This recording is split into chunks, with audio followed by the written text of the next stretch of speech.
maybe dumb it down for me. I mean, you're talking about stuff that, quite frankly, I have no clue. You know, when you start quoting different statutes and things like that, the average American, we just want to know if there's wrongdoing or not.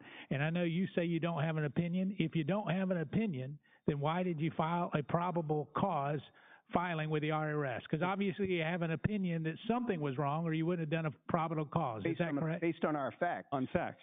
Based on your facts, do you believe there's probable cause of wrongdoing? Yes or no? Yes. Mr. Doyle? Hugely. Yes. Okay. All right. So let me get to this. I think you guys have been well advised in terms of trying to protect your interests. So let me just be blunt. I checked with the IRS commissioner. Nothing that you say in this forum, according to him, will actually affect any potential claim that you've already submitted. That's what he told me. So if that is indeed the case, do you have a problem giving the 6,000 pages that you've submitted, if it will not affect your financial claims, to the minority and the majority of this committee? Do you have a problem with that? We'll take that under advisement of counsel. Well, then you need to go ahead with your counsel right now, because listen, my patience is running thin. Mm-hmm. You're here to provide expert testimony on what you've found. Mm-hmm. And what I'm saying is that if you have a legitimate claim, we will protect that.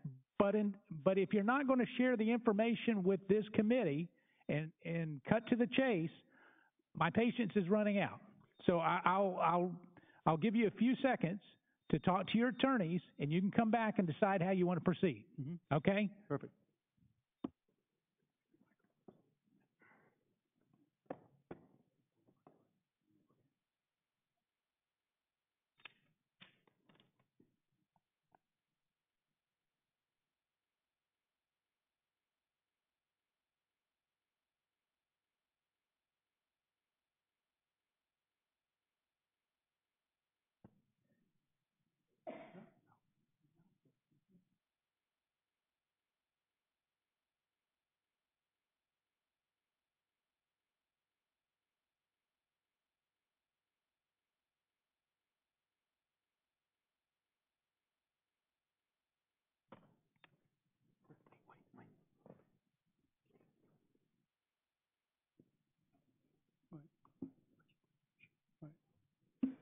So we just spoke to our attorney.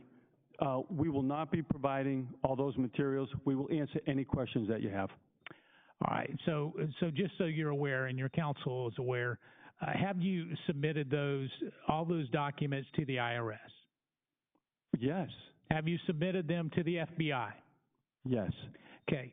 We will compel you to bring all those documents to this committee then, and I can just tell you, I think you're being poorly advised by your counsel, and I'm saying that directly to you, sir. Let me just tell you, this is a hearing to get to the truth. And what you're saying is you're all about the truth, Mr. Moynihan. Isn't that what you said? Sure, so just ask. Okay, if you're about the truth, then why aren't you willing to give us the documents? Because we're explaining the documents. We have other claims. I don't think we should be sacrificing our potential. I said if I could protect your financial claims and get a commitment from the IRS, would you be willing to give those documents? But that's not our only claim is with the IRS. You keep making that mistake. Our claim isn't just with the IRS. We have other claims that we can bring. So you're saying you're going to bring civil or we have complaint against the foundation? We have opportunities that we will pursue. This is what we do for a living. All right, so let me understand that.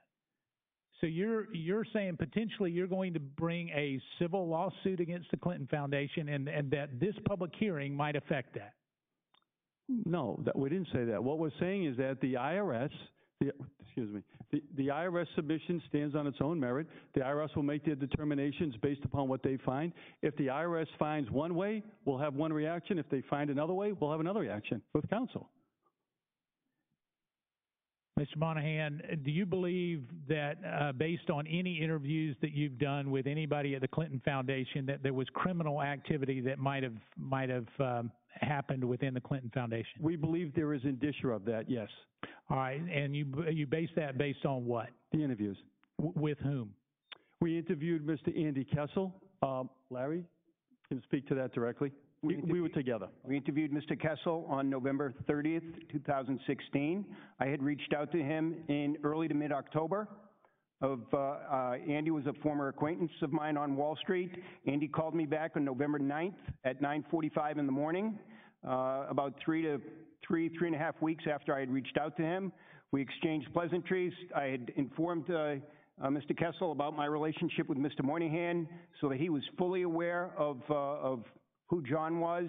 We got together, and he was very forthcoming. We stand by every word that we provided. So what does forthcoming mean? I mean, what alleged criminal activity do you believe that the Clinton Foundation may have been a part of? His statements to us were very clear and very genuine. He told us that Mr. Clinton, on a regular basis, mixed and matched his personal business on an ongoing basis with that of the foundation. All right, so your conversations with Mr. Kessel indicated that there was commingling of funds between the president and the foundation. Is that correct? Yeah, expenditure of donated funds between his personal. So he would use donated funds to the foundation for personal use. Private annulment is what they would call that. That was stated to us, yes. And so were there any other criminal allegations? Well, he just stated to us very specifically, and it kind of took us both off guard, to be quite frank. Guys, I've been doing this business for a long time. When someone says to me, quote, "I know where all the bodies are buried," it was shocking. But that's hyperbole. So go ahead. Tell me, what is the other potential criminal activity that may have happened? Well, his statements to us about that, we have submitted with the IRS. It's up to them to make a determination on that. What are the alleged other criminal activity that was communicated to you, Mr. Moynihan, from Mr. Kessel? What he communicated to us was the commingling of funds. That's the most specific of illegal activities on a regular and ongoing basis. Did you have another interview with Miss Fischel? Miss who? Barbara Fischel. Barbara Fischel? Yeah. Is there anybody else that you interviewed other than that? We did. Who was that? We're not at liberty to give that name. Sir, your sworn testimony, let me just tell you, that dog doesn't hunt here. Oh, so if you've interviewed someone else, as a witness, you're required to answer that or plead the fifth. What do you want to do? We made a confidentiality agreement with her at the time, so we'll plead the fifth. But we're happy to speak about the interview. We just can't give her name up.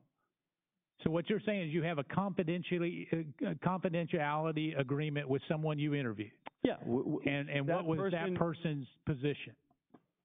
A very senior position within the Clinton Healthcare Access Program. All right. So within what is, I guess, referred to as CHI, is that the largest part of the Clinton Foundation? Yes. And how many dollars of assets would be in the CHI part of the foundation? Oh, we've got it right here. Well, just give us a minute. We'll look in the... Approximately $900 million by the analysis that we had done. Okay, and what were the allegations that she alerted you to? She stated very specifically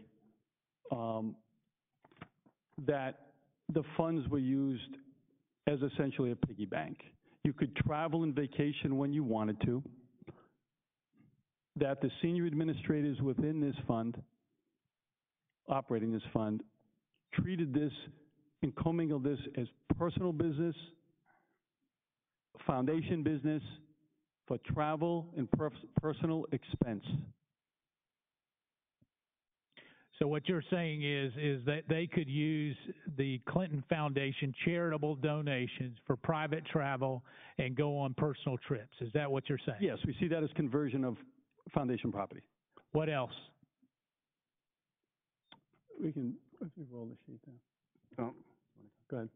Yeah. She also referenced Mr. Clinton's relationship with one of his largest donor, that being Bill Gates, at which point in time she said that they were not on speaking terms, and referenced the fact that at this point in time during 2009 that the Health Initiative had not received prior formal approval by the IRS for their activities.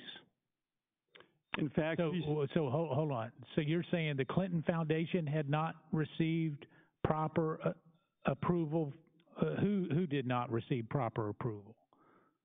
The Clinton Health, prior to 2010, CHI was the acronym for Clinton HIV/AIDS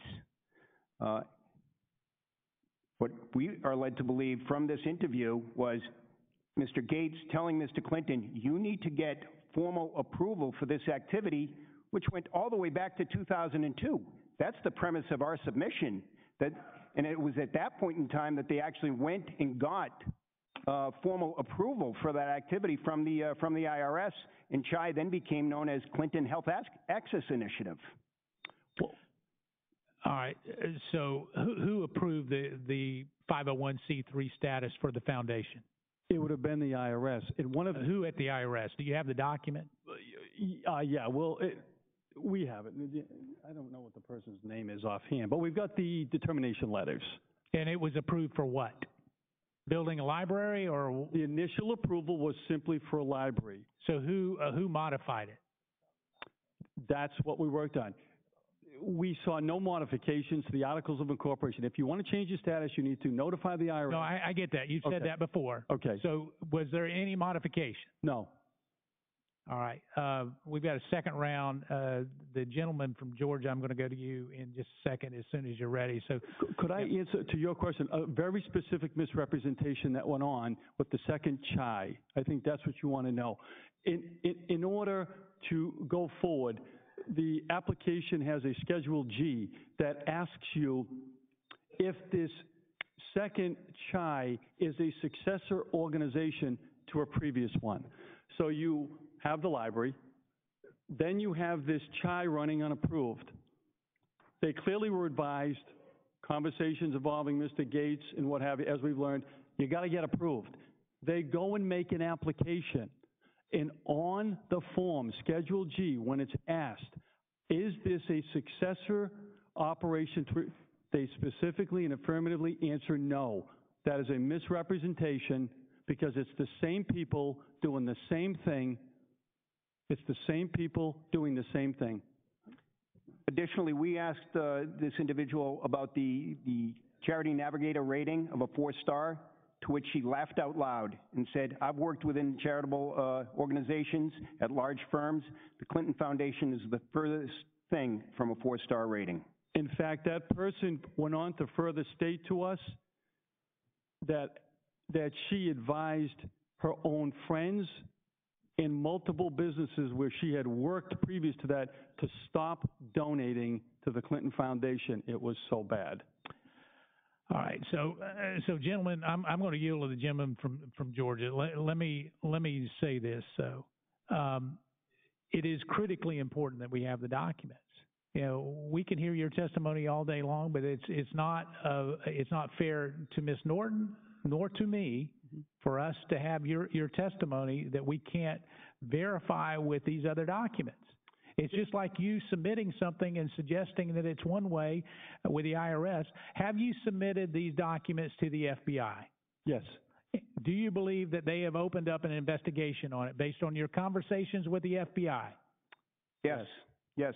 So you believe that there is an open criminal investigation by the FBI on the Clinton Foundation out of what field office? Little Rock, Arkansas. So you believe out of Little Rock, Arkansas, there's an open criminal investigation into the Clinton Foundation going based on information that you've submitted to the FBI? The agent informed me as to how very, very, very grateful he was for our documents and the case fashion in which we presented it. All right, so that is incredibly important. If you're telling me there's an open criminal investigation, maybe that makes sense why Mr. Huber was not here. Because if he couldn't comment on an ongoing investigation, perhaps that's why he didn't show up. That's why we want you as the committee to come to your own logical conclusions and not have us make conclusions for you. All right, I'll recognize the gentleman from Georgia. Thank you, Mr. Chairman, and I apologize for having to step out. I know some of my concerns and questions have no doubt already been covered, but I do want to just bring up a couple of things for my own satisfaction and understanding, and I will reiterate the necessity of the documents. To be very honest with you, I was a little hesitant coming into this second panel here because I feel like you're using us for your own benefit, and we need the information so that we can do the proper oversight that we're responsible for doing. Excuse me, sir. You invited us. We didn't invite ourselves. No, but you've not turned over the documents, and we need those documents to perform the Let me oversight. be very clear. You invited us. We told the staff members you weren't going to get documents, and if you didn't want to invite us, then disinvite us. I understand who invited who, but I also know there's a little game going on here, and I understand from a financial perspective some of it, but we are here to do oversight, and we need cooperation. Have you been in contact with Attorney Huber or anyone on his investigative team? We sent all of our information and documents to Salt Lake City, Utah in early April. We provided subsequent information in mid-April, late May, and then again in mid to late October. Our first communication with the U.S. Attorney's Office out of Salt Lake was late November. I guess it was 2 weeks ago. All right, so you have been in communication. We received 2 incoming phone calls that Friday. Can you say with whom? Who contacted you? One of the assistant U.S. attorneys. And when was that? Friday afternoon, whatever that. 2 weeks ago. 2 weeks ago, November 30th, yeah. Was it? All right, so there's no communication prior to 2 weeks ago? No, there was not. No. Okay. And what was the basic nature of the communication? We are reviewing your materials. Okay. So you did not have a conversation? No, sir. To be clear, just like with the FBI, it's a one-way communication. They ask, they don't tell. All right. So how do you know then whether or not they're following up on the information you gave them? Based upon their questions. All right, but they didn't tell you that they're following up. No, they asked for material. All right, so you're giving an educated guess that you believe they're Absolutely. Absolutely. All right. What about the Justice Department's Inspector General Michael Horowitz? Have you been in communication with him or anyone on his team? We informed the Inspector General of our submission and documents by a letter back, I could look at the date up, probably somewhere mid-year. All right. Have you heard back? Has there been any communication? No. No. All right. So you don't know if anything is going on that end at all. All right. In 2011, the Clinton Foundation hired an outside law firm, Simpson Thatcher. That came up in the first panel, and they were talking about performing a governance review of the organization. Are you familiar with that? Yes. All right, this memo has been widely spread in the media, and you're familiar with it. Based on your investigation, do you find any indication that there was ever a quid pro quo of donations in return for some sort of action by Hillary Clinton as Secretary of State? Yeah, but it doesn't come from that memo. It comes from our own investigation. Yeah, well, that was my question. From your investigation, yes. Are you convinced that took place? Yes. All right. Thank you, Mr. Chairman. I'll yield back. Chair recognizes the gentlewoman from the District of Columbia, Ms. Norton. Thank you, Mr. Chairman. I want to further clarify because, Mr. Doyle, you indicated how very grateful the FBI was for the information. But the FBI never confirms what they're going to do with information or indicate that there would be an ongoing open criminal investigation. Did it? Pardon me? You didn't hear my question, Mr. Doyle? I did not hear it. It was you who said how grateful the FBI was to receive information. Yep. Yes. I am asking you whether they in any way confirmed that this information would be used as part of an ongoing criminal investigation. No, he didn't. No. I wanted just to clarify that.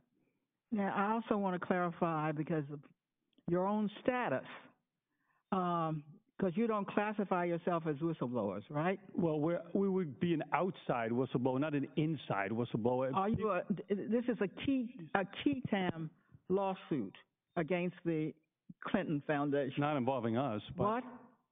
Not involving us. We don't have a key TIM lawsuit. You are potential plaintiffs for... We will never have a key TIM tax lawsuit involving the Clintons. It's not allowed. We have a submission to the IRS. We are not adverse to the Clinton Foundation. If any action is taken, it's taken by the IRS. It's not taken by us. We submit That the taxable revenue could run anywhere from $400 million to $2.5 billion. Very important to put that on the record. Just to confirm, you yourselves never worked for the Clinton Foundation. no. You have not had access to their internal files or anything of the like. No. No. Now, in your written testimony, and here's this data game, you stated that you had sent your submission to the IRS on August 11th, 2017. Correct. Yep. You also conceded, and I quote, this is important, recently we received a letter of preliminary denial of our claim. Correct. We asked you, what does that mean? And we asked you for a copy of that letter from the IRS.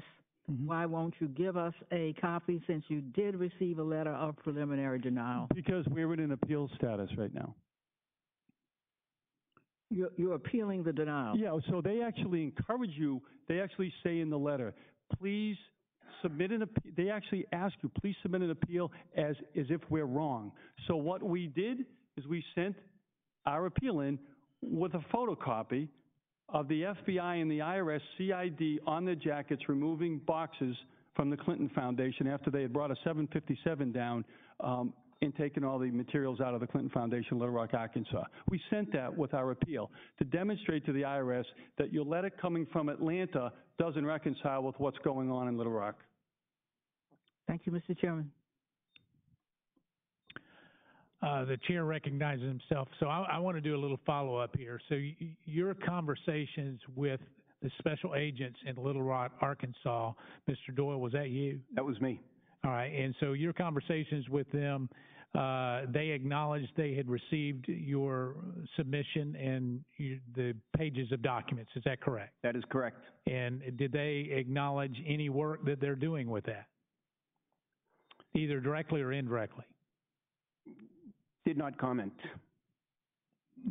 So they just said, thank you for the submission. Well, it was a very cordial, professional conversation. I can't comment. Thank you very much. We were very, very grateful for your efforts. And then what makes you believe that there's a criminal investigation out of Little Rock then? If that's the extent of it. I spoke to him twice. I spoke to him in August and then again in October. All right, so what would make you think that there's a criminal investigation, Mr. Doyle? I mean, if it was just cordial, then why would you believe that there's... Well, in the August conversation, he said this is an open and ongoing situation. All right, so he said this is an open and ongoing situation? Investigation or situation? Or matter? I apologize. Investigation. All right. So it was an open and ongoing investigation that he couldn't comment on. Yes. So that would indeed indicate that there's an investigation. And Chairman, look, I worked for the DEA. I do work all over the world in these cases still. The fact that they followed up with a second inquiry, not just, hey, thanks, don't let the door hit you on the way out, but then they follow up again. That's not the sign of a closed investigation.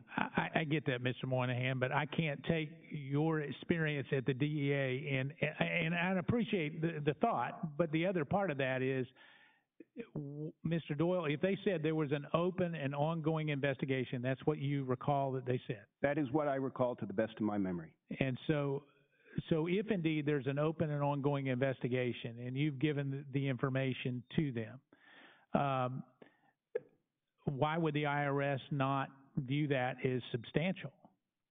Well, that's...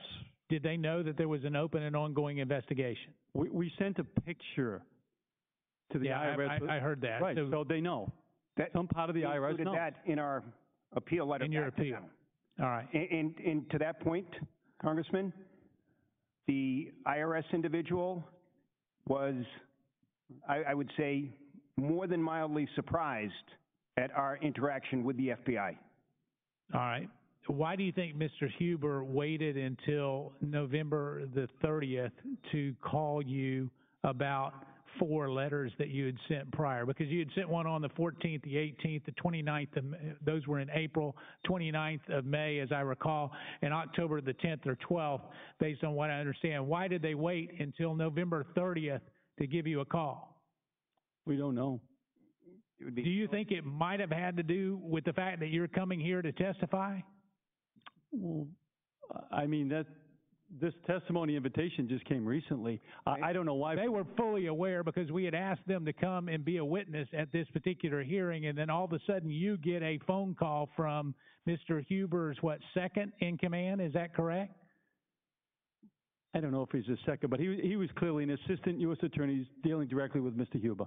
So I find it just very coincidental that on November 30th, a few days before the hearing, after they had been noticed that we wanted them to come and testify, all of a sudden they would start following up. So, Mr. Doyle, what did they say about the documents that you had provided them? Did they have them all? Congressman, he said that we are reviewing your material. I asked him if he could comment if further beyond that, if this was open and ongoing. He said, we are reviewing your material. He called me back a few hours later, asked specifically about, one exhibit, and then asked further if you could, do you have these on a disk? I said, I have them on a thumb drive. Would you like them? Please resend them. So I resent the thumb drive that afternoon. So was that the first time that Mr. Huber and his team actually got the documents from you, Mr. Doyle? That was the third time.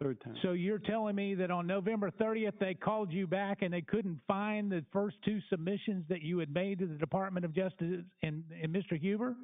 That they wanted you to send them again? Is that what you're telling me? We're concluding that ourselves. That's what we concluded. And it was just what I've been told by DOJ, which I do not believe, just to be frank, is that this was the normal process of following up on recent correspondence. What was the most recent correspondence that you had with the Department of Justice? That one. October 10th? Well, I had the correspondence that with the attorney. Well, after the follow-up. Prior to the phone call, what was the most recent correspondence you had with the Department of Justice, Mr. Huber? Oh, we sent materials. October the 10th of 2018, I believe delivered by FedEx on October 12th of 2018. Yes, I think I got a copy of the FedEx delivery. Yes. Right.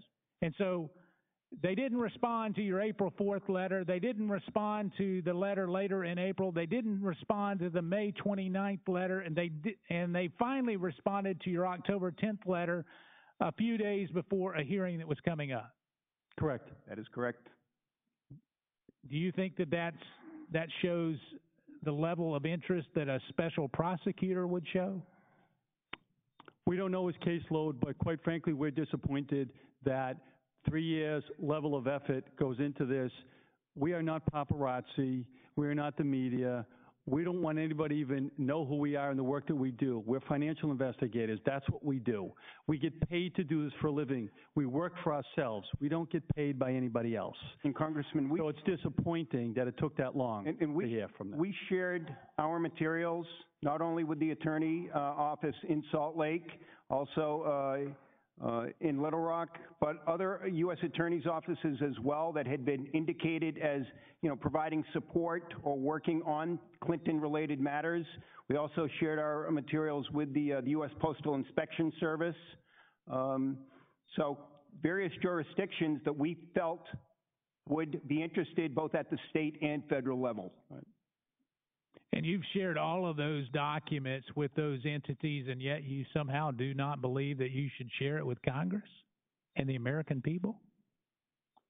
Well, this... Yeah, answer that one for me, Mr. Moynihan. I'll answer it very clearly. I want to hear this because, quite frankly... Are you going to prosecute the Clintons? Are you going to bring an action against the Clintons that would yield us economic consortium? I don't think you are. Those entities... But I thought, hold on to your testimony. Don't get cute with me because I promise you... I'm telling you the truth. I promise you. I thought you said you were all about the rule of law. That was in your opening statement. We are, all about justice and truth. And that's why we've presented to the law enforcement agencies, which you're not. Mr. Moynihan, let me just say this. We have an oversight responsibility. And I can assure you that when you come in here, it is incumbent upon you to be open and transparent. And we can make criminal referrals just like anybody else. Now, we cannot prosecute. You're exactly right. But what I can tell you is this, is that when you come before us and you've shared it with all kinds of entities, and to not actually listen to my good friend to my right here and say, you deserve to see the same evidence that we've shared with others, I don't find how that actually provides a good foundation for truth and transparency. It's just, I think we're looking at this from completely different perspectives. We are financial investigators. We do cases. We present our evidence to those jurisdictions, in this case, the IRS, that would bring a case. That's not what you do. So that's why we present it to them and not to you. Okay. Well, I can assure you that we do have something here that will compel us to get the information, either from you or from the agencies. Sure. And I can assure you that we will, so that my good friend to my right and the entire committee can review these documents and make their own claim. We welcome that from you. Final question. Mr. Doyle, you said anywhere from $400 million to $2.5 billion might be subject to taxation. So you're saying worst case is, in your opinion, $400 million were improperly used in a charitable foundation named the Clinton Foundation. Is that correct? That is correct. And it could be all of it? It could be all of it. All right. If there's no further business before the committees, the committee stands adjourned.